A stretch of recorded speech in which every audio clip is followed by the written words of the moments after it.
আমি নিজে আপনাদের এখানে ছুটে এসেছি, তার কারণ আমি আপনাদের আন্দোলনকে কুর্নিশ জানাই। আমি নিজে স্টুডেন্ট মুভমেন্ট থেকে উঠে আসা লোক। আমি স্টুডেন্ট মুভমেন্ট, আমি নিজেও অনেক সাফার করেছি জীবনে। আমি জানি আমার পোস্টটা বড় কথা নয়, মানুষের পোস্টটাই বড় কথা। আমি আপনাদের কাছে বলতে এসেছি, কাল সারা রাত ঝড় জল হয়েছে। আপনারা যখন কষ্ট পেয়েছেন, আমিও সারা রাত ঘুমোতে পারিনি। আমারও কষ্ট হয়েছে, আমারও কষ্ট হয়েছে। এই ঝড় জলের মধ্যে আপনারা যেভাবে বসে আছেন, আমার মানসিকভাবে কষ্ট হচ্ছে। আপনারা আজকে 33 দিন 34 দিন, আমিও কিন্তু রাতের পর রাত ঘুমাইনি। কারণ আপনারা যখন রাস্তায় থাকেন, আপনাদের জন্য আমাকেও কিন্তু পাহারাদার হিসেবে জেগে থাকতে হয়। আমি আপনাদের কাছে যেটা বলতে এসেছি, এত ঝড় বৃষ্টির মধ্যে, প্রাকৃতিক দুর্যোগের মধ্যে আপনারা অনেক কষ্ট পেয়েছেন। আর কষ্ট না করে যদি আপনারা কাজে ফিরতে চান, আমি আপনাদের প্রতিশ্রুতি দিচ্ছি, আপনাদের ডিমান্ডগুলো আমি কথা বলে সহানুভূতির সাথে আমি স্টাডি করব। আমি অফিসারদের সাথে কথা বলবো। আমি একা সরকার চালাই না, আমার সাথে একটা chief secretary, home secretary, DG police সবাই আছেন। আমি আপনাদের বলতে চাই, আপনাদের ডিমান্ডগুলো আমি ভাববো, আমি চিন্তা করব। যদি কেউ দোষী হয়, তিনি নিশ্চয়ই শাস্তি পাবেন। এবং আমি চাই তিলোত্তমার বিচার হোক। আমি সিবিআইকে অনুরোধ করব, যত তাড়াতাড়ি বিচার হোক, এমনকি 3 মাসের মধ্যে তারা যেন ফাঁসির অর্ডার দেয়।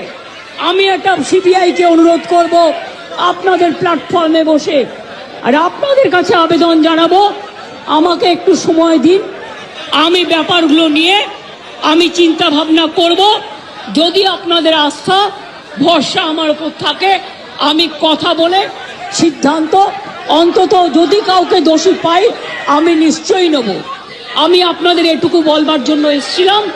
আমি আশা করি আপনারা এত কষ্টের মধ্যে বৃষ্টিতে ভিজছেন এবং আপনাদেরও পরিবার পরিজন চিন্তায় আছে, এবং আমি মনে করি অনেক মানুষও মারা যাচ্ছেন। আপনারা প্লিজ দয়া করে, আপনারা আমাদেরই ঘরের ভাই বোন, আপনারা কাজে যোগদান করুন। এবং আমি বলতে পারি, আপনাদের প্রতি আমি কোনো অবিচার করব না। আমি একটা কথা বলে যাই, হাসপাতালের ডেভেলপমেন্ট, ইনফ্রাস্ট্রাকচার, সব কাজ আমরা শুরু করে দিয়েছি এবং করব।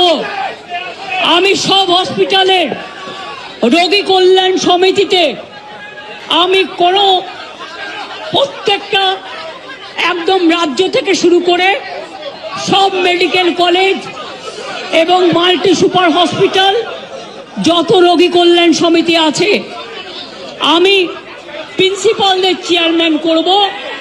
এবং তাতে জুনিয়র ডাক্তারও মেম্বার থাকবে, সিনিয়র ডাক্তারও থাকবে, নার্সও থাকবে, একজন পাবলিক রিপ্রেজেন্টেটিভ থাকবে এবং পুলিশ থাকবে। এই সিদ্ধান্ত আমি নিয়েছি। আপনাদের আরজিকর মেডিকেল কলেজেরও আমি রোগী কল্যাণ সমিতি ভেঙে দিলাম এবং সব মেডিকেল কলেজের আমি রোগী কল্যাণ সমিতি ভেঙে দিলাম। আমি নতুন করে এটা তৈরি করব। এবং আপনাদের আমি বলতে পারি, বাদবাকি আপনাদের যা ডিমান্ড আছে আপনারা আমাকে বলেছেন, যদি সত্যি কেউ দোষী হয়, দোষীরা শাস্তি পাবে। দোষীরা কেউ আমার বন্ধু নয়, দোষীরা কেউ আমার শত্রুও নয়।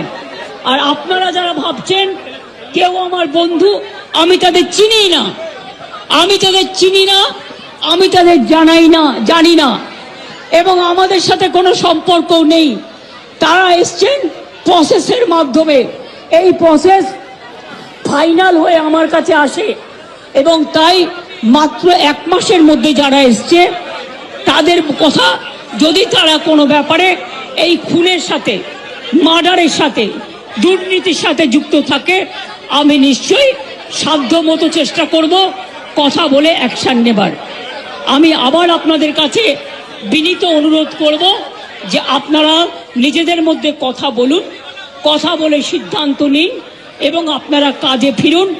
আপনারা আমার ভাই বোন, এটুকু জেনে রাখবেন,